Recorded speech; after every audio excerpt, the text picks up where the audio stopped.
이 시간에 함께 하신 여러분들에게 하나님의 놀라운 은혜와 축복이 함께 하시기를 소망합니다. 오늘 말씀은요, 히브리서 13장 1절에서 6절 말씀입니다.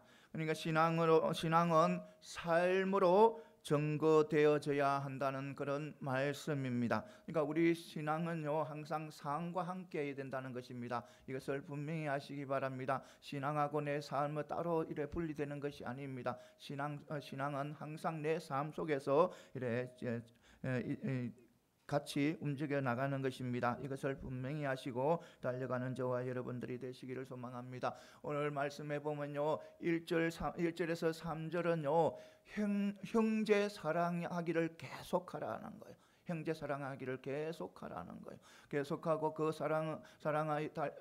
사랑의 방편으로 뭐냐면 바로 나그네를, 손님을 잘 대접하라는 거예요.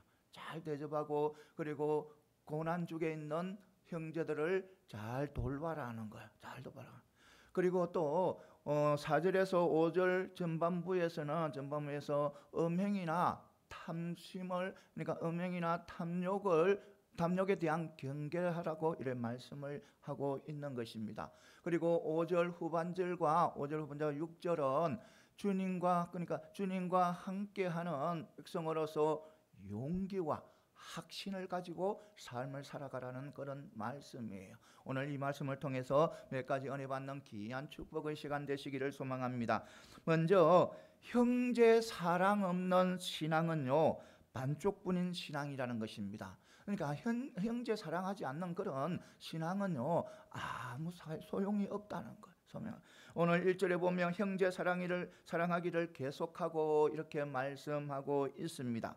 여기에서 형제라는 육신을, 그러니까 혈육의 형제가 아니고 족계는 바로 예수 그리스도 안에서 하나님을 믿는 믿음의 백성을 이야기하는 거예요.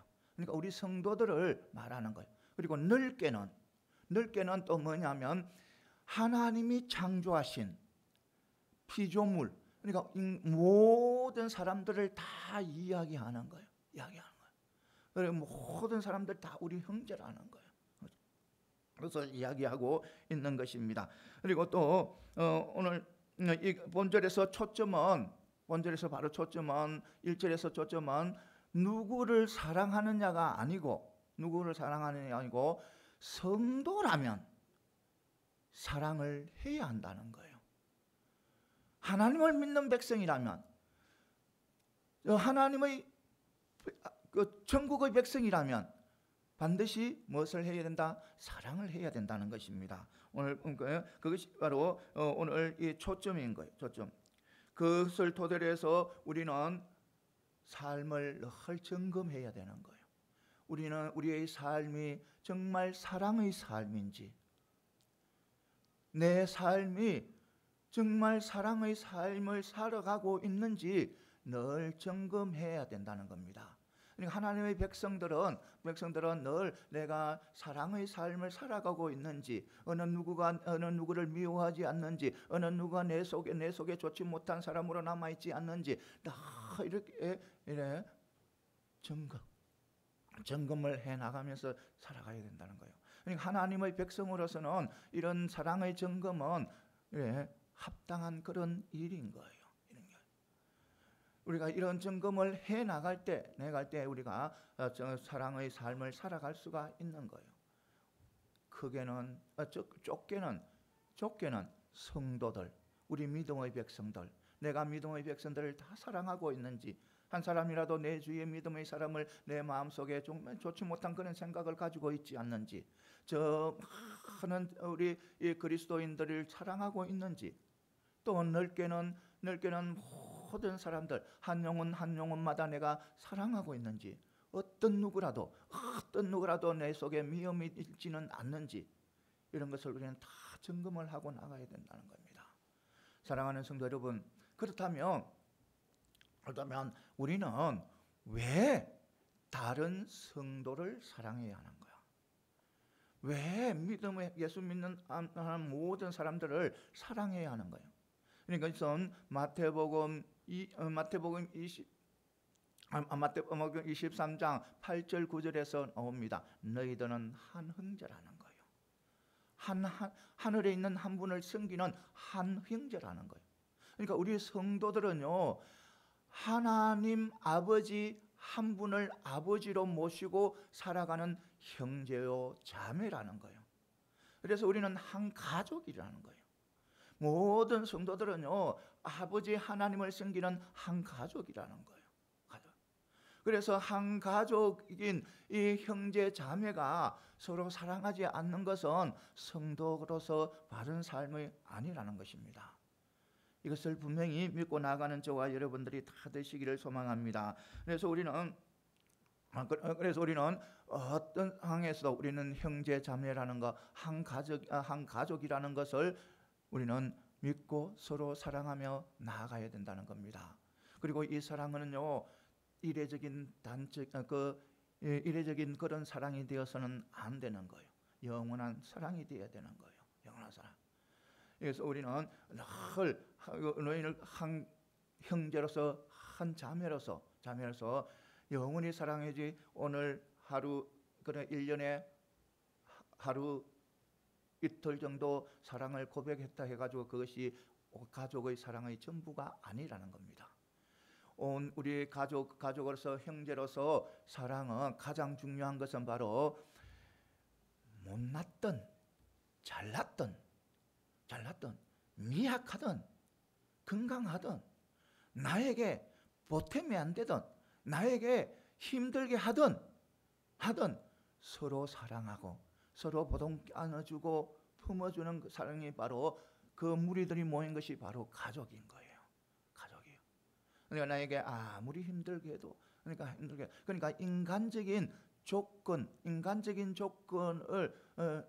따지지 않고 사랑해야 된다는 겁니다.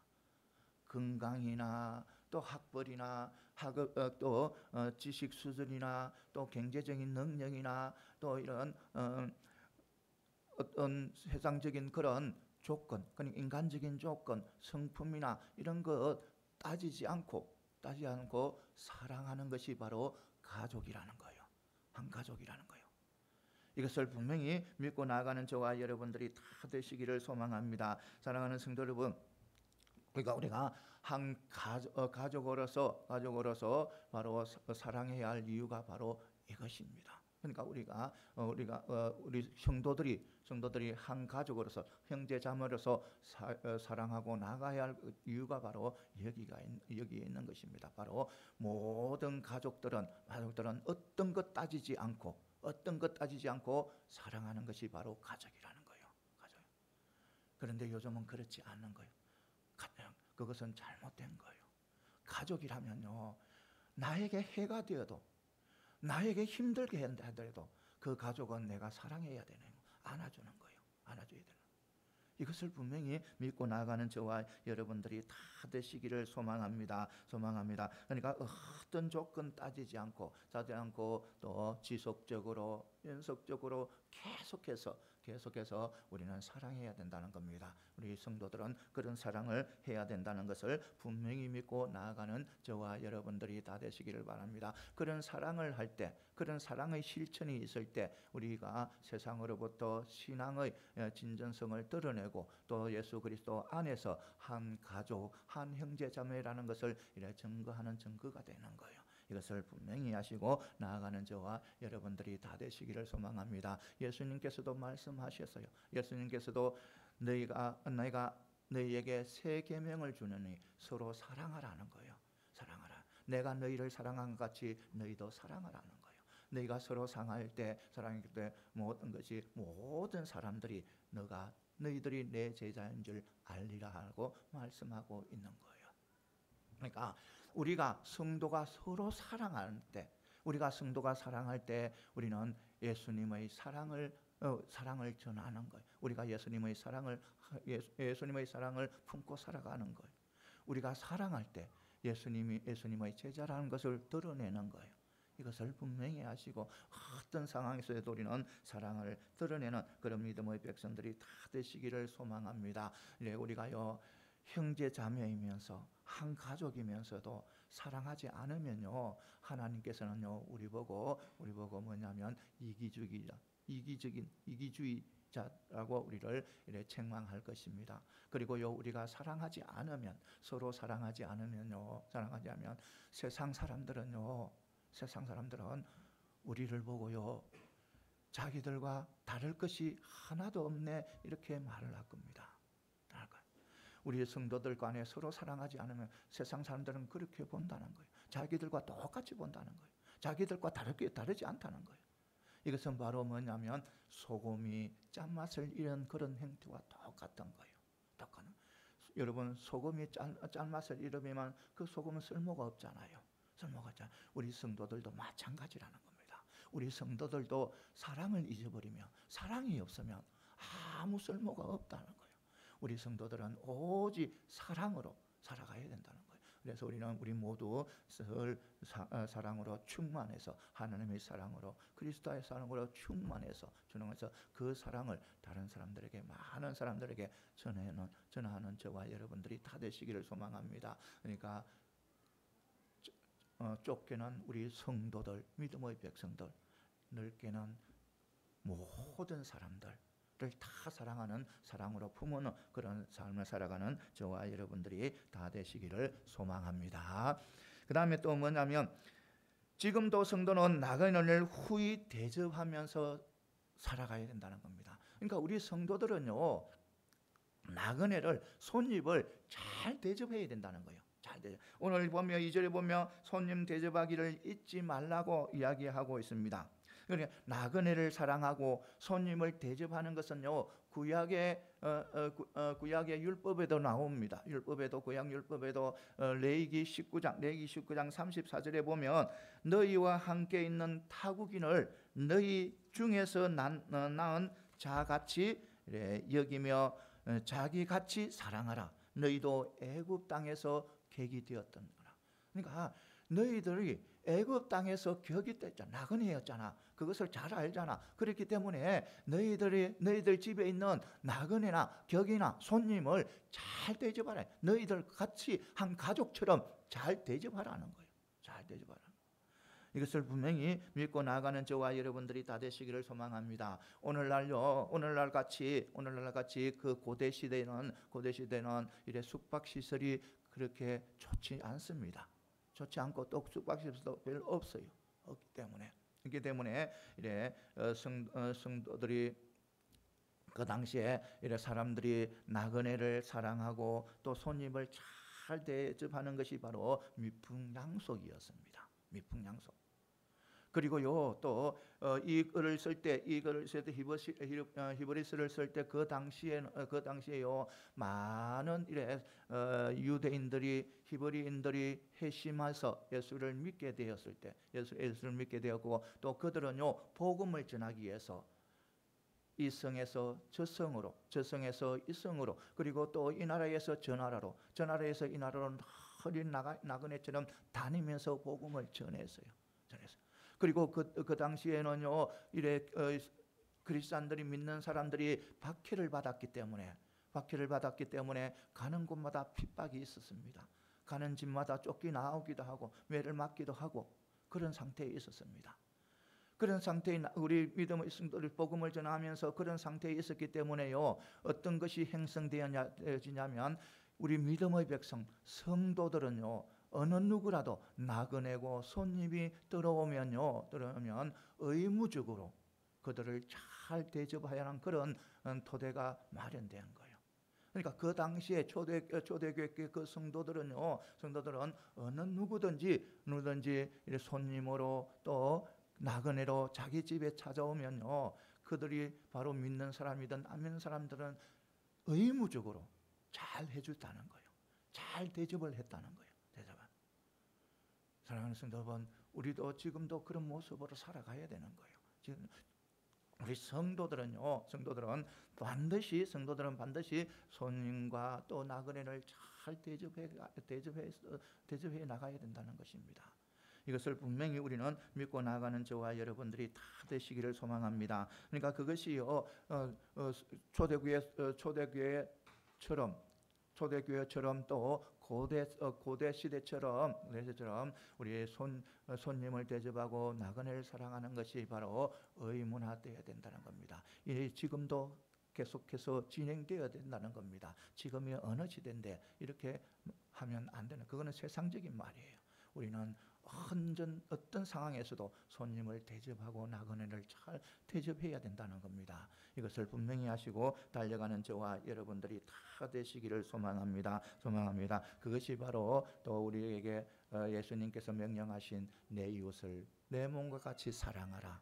내 이웃을 내 몸과 같이 사랑하는 그 말씀의 명령에 조금이라도 이래 실행하는 한 가정인 거예요. 그래서 우리 성도들은 항상 소자에게 냉수 한 그릇을 대접하는 것부터 시작해서 낯선 이웃 사람을 후히 대접하는 것이 모든 것이 바로 예수 그리스도의 사랑을 실천한 것이라고 믿고 해 나가야 된다는 겁니다. 이웃을 사랑하고 이웃을 대접하고 손님을 잘 대접하는 것이 바로 예수 그리스도의 그리스도를 실천하는 것이라고 믿고 행해야 된다는 것입니다. 이것을 분명히 믿고 나아가는 저와 여러분들이 다 되시기를 소망합니다. 그래요, 우리는 어떤 상황에서도 우리 성도들은 이래 나그네를 이래 잘 돌보고 또 대접하는 것이 의무화되는 그런 삶을 살아가야 된다는 것입니다. 우리가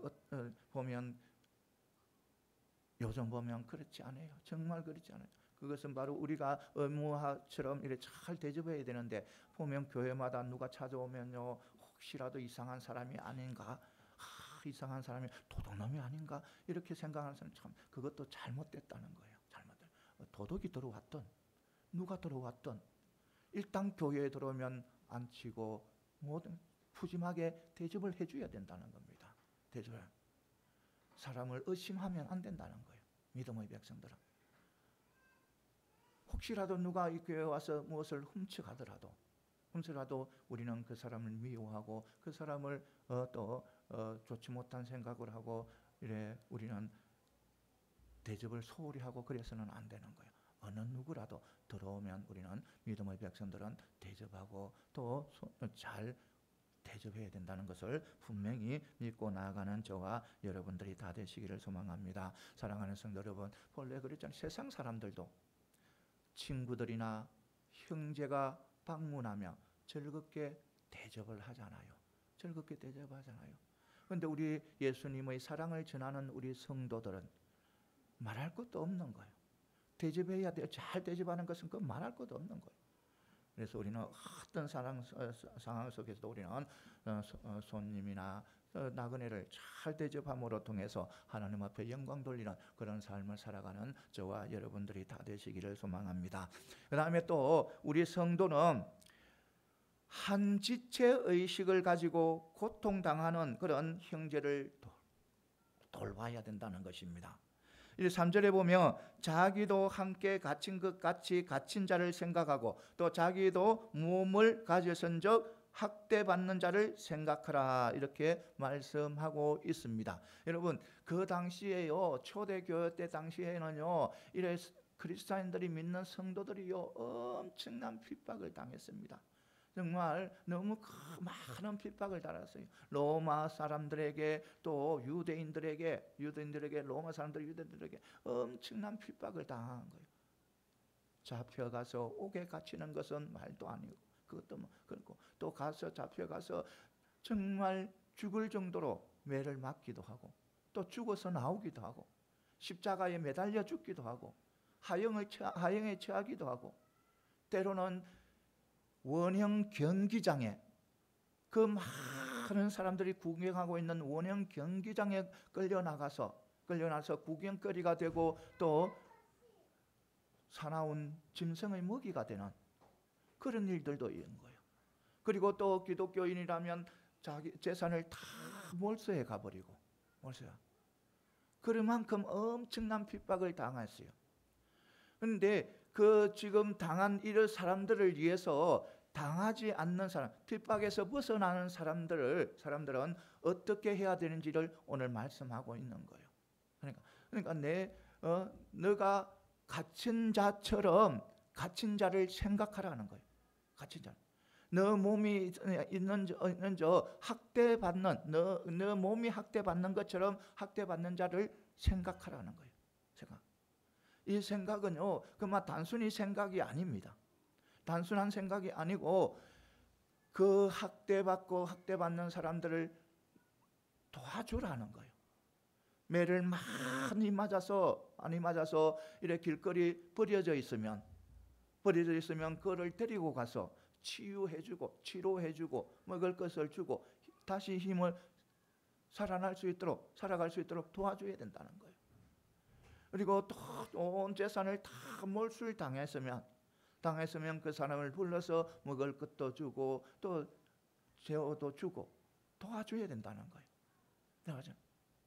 그리고 죽어서 나오면 그 시체가 그 시신이 어떤 짐승들의 먹잇감이 되지 않도록 보호해 줘야 된다는 거예요. 시신도. 그러니까 핍박을 당하지 않는 사람들은 그렇게 핍박당한 사람들에게 그렇게 해줘야 된다는 거예요.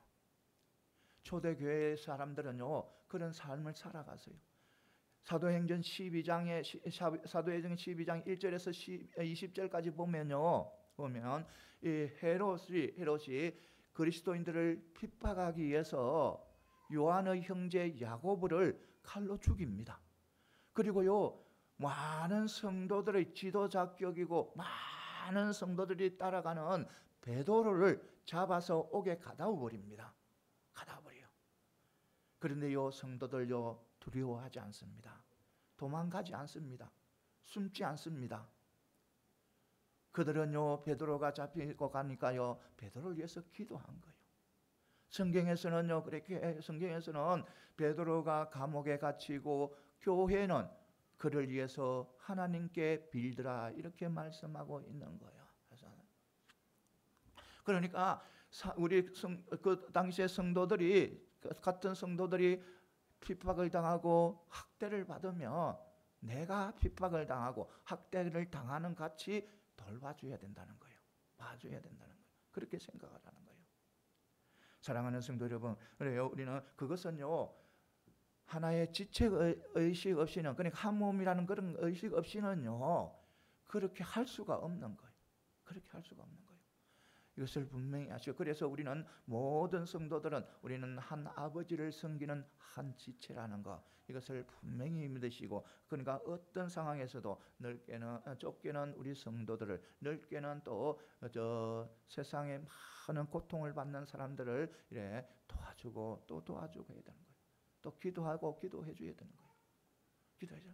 우리 대한민국에서 고통받는 사람들, 힘없이 힘들어하는 사람들, 물질 때문에 권력 때문에 힘들어하는 사람들 우리는 날마다 기도해야 되는 거예요. 기도해줘요. 저 북녘 땅에도요, 저 북녘 땅에 지하교회에서 힘들게 신앙생활하는 사람들, 저 북녘 땅에서 정말 조그만 목숨을 걸고 신앙생활하는 사람들, 그런 사람들 위해서 기도해야 된다는 거예요. 그런데요, 희한한 것은요, 자기들이 목숨이 걸려가 있는 그런 북한 지하교회 성도들이요, 우리를 위해서 기도한다는 거예요. 우리를 세상에 악에 물들지 않고 바른 신앙생활을 하도록 그렇게 기도한다는 거예요. 그러니까 우리 성도들은요, 항상 이래 성도들을 위해서 기도해야 되는 거예요. 성도들을. 저 아프리카에 정말 힘들게 살아가는, 먹을 것이 없어 굶주리고 죽어가는 그 사람들을 위해서 우리는 기도하고 도와줘야 되는 거예요. 이것을 우리는 분명히 알아야 돼. 그것이 바로 우리의 신앙의 무엇이냐면, 신앙을 세상에서 증거하는 거예요. 우리가 드러내는 거예요.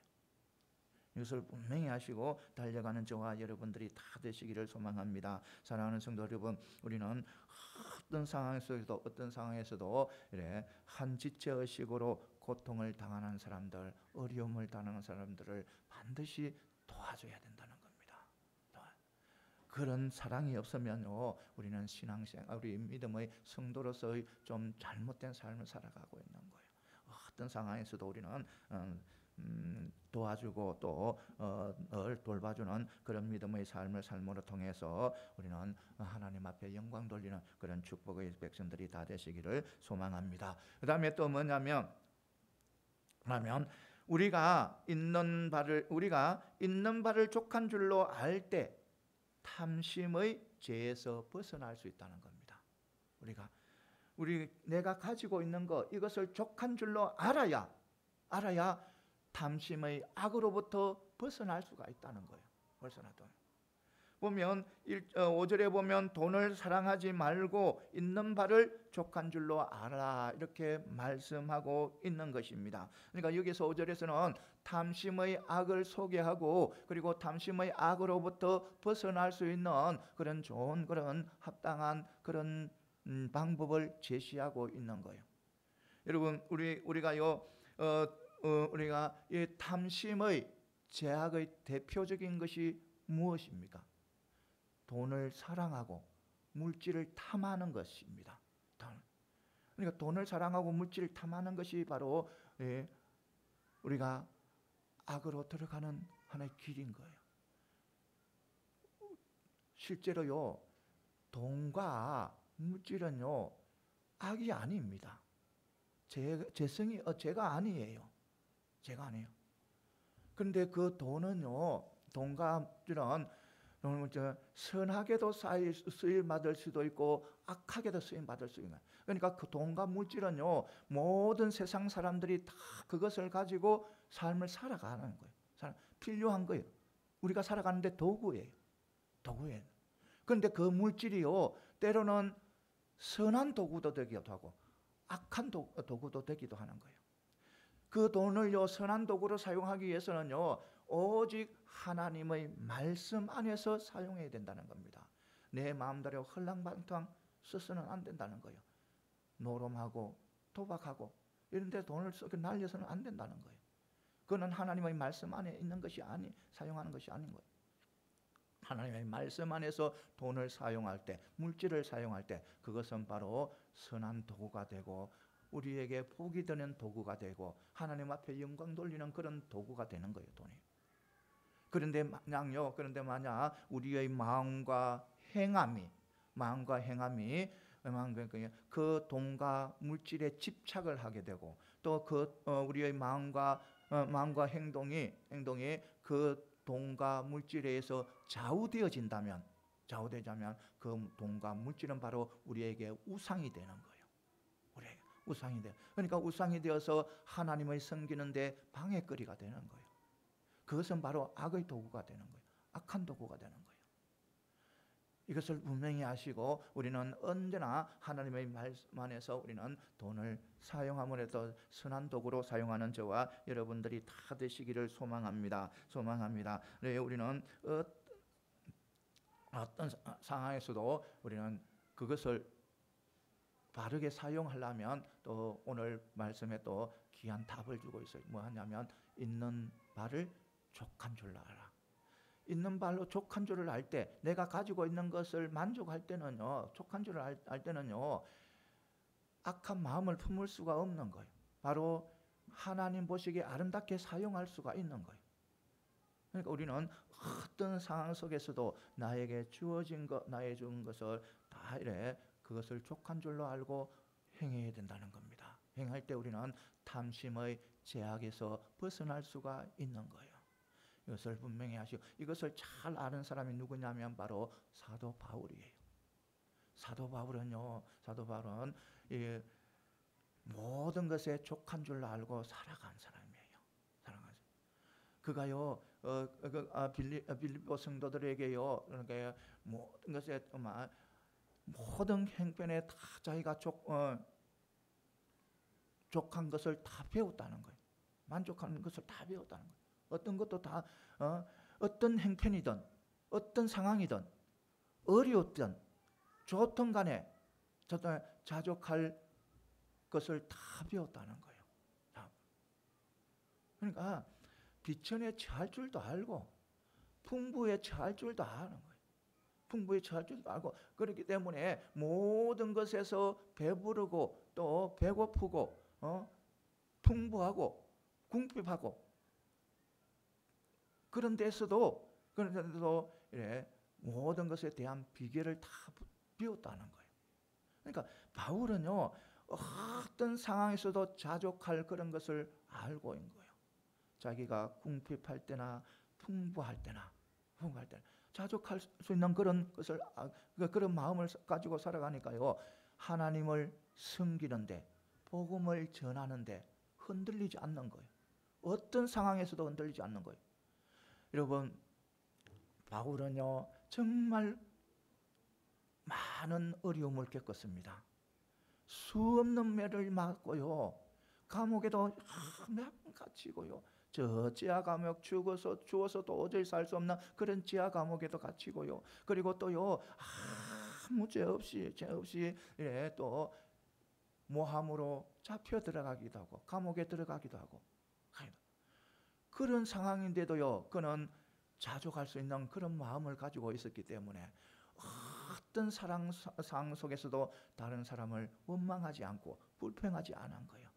아무리 자기를 모함해서 감옥에 들어가게도 그 사람을 미워하지 않고, 그 사람을 비방하지 않고, 그 사람 탓을 돌리지 않는 거예요. 감옥에 가서도요 그는 하나님을 섬긴 거예요. 찬양하고 기도하고.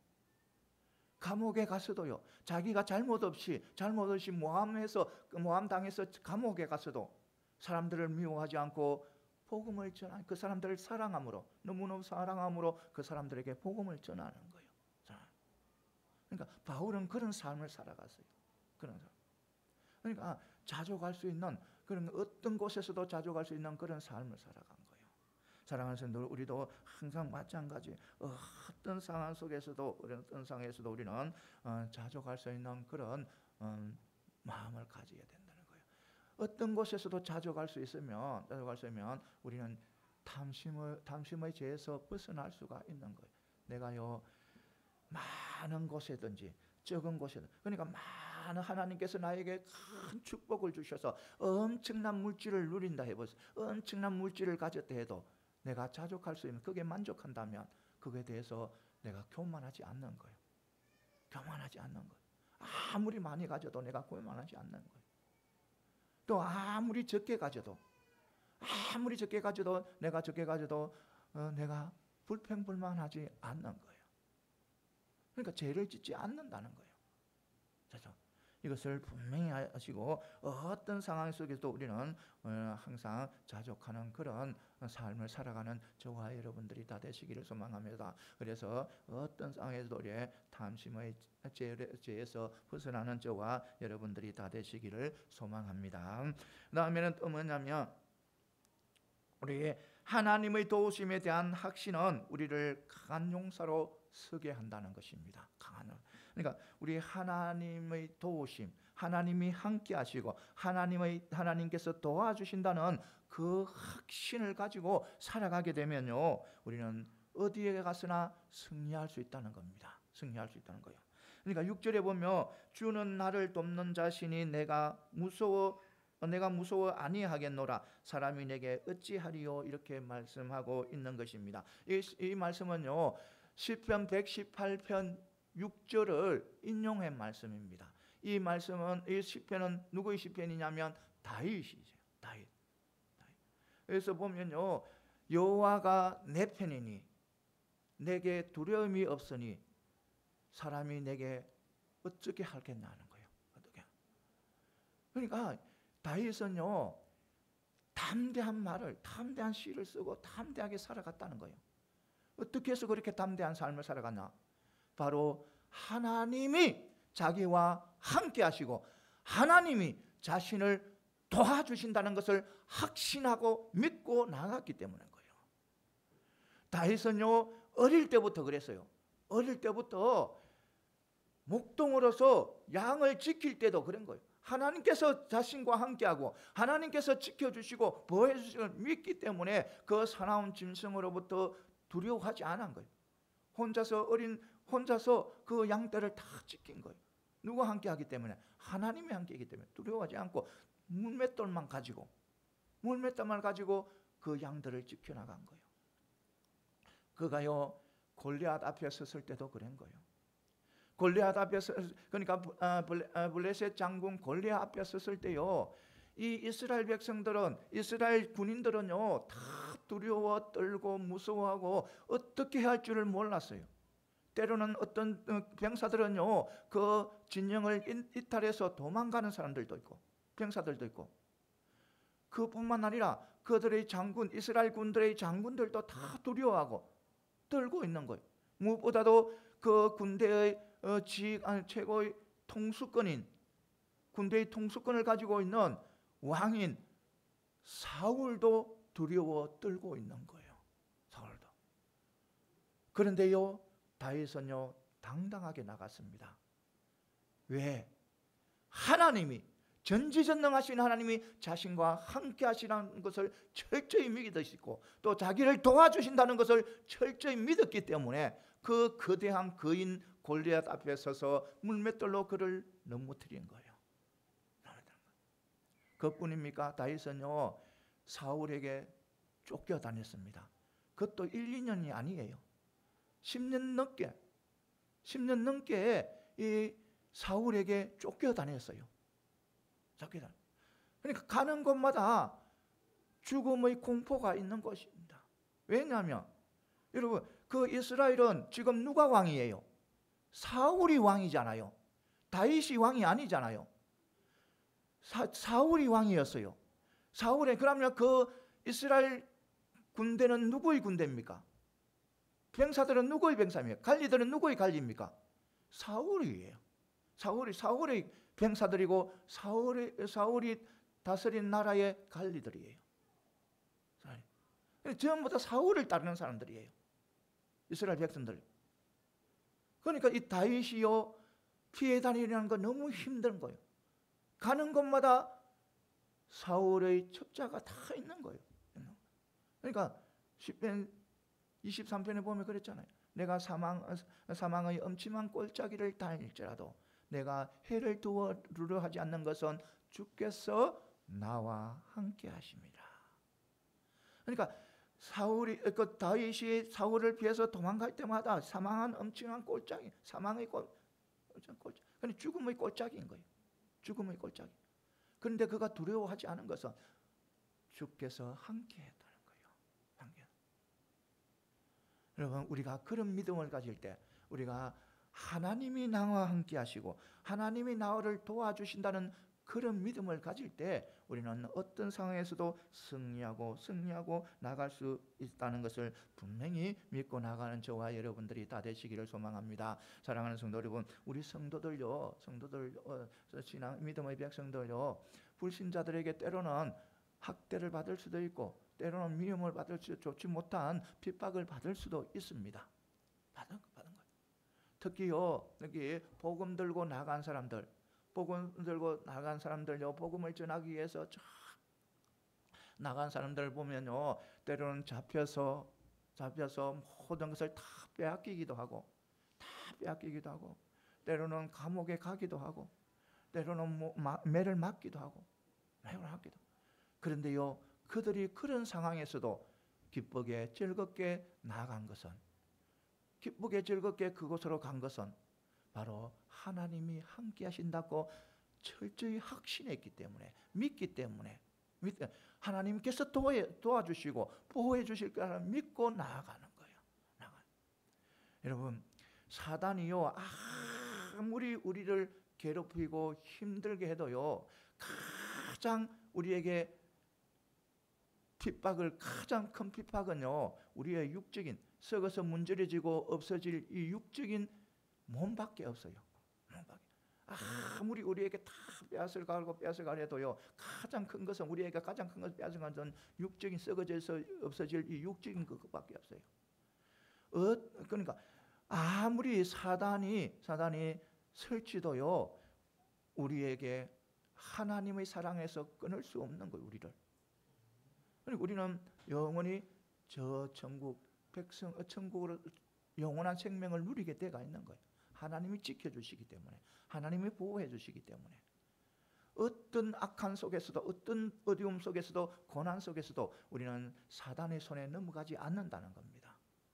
이것을 분명히 우리는 알고 믿고 나아가는 저와 여러분들이 다 되시기를 소망합니다. 그래서 우리는 어떤 상황에서도 우리는 고난과 핍박에서도 우리는 항상 우리 하나님이 나와 동행하시고 하나님이 나를 지켜주신다는 것을 확실히 믿고 나아가야 된다는 것입니다. 이것을 분명히 아시고 달려가는 저와 여러분들이 다 되시기를 소망합니다. 네, 우리는 상황 속에서도 우리가 하나님이 우리를 이해하시면 누가 우리를 대적하려 바울의 고백처럼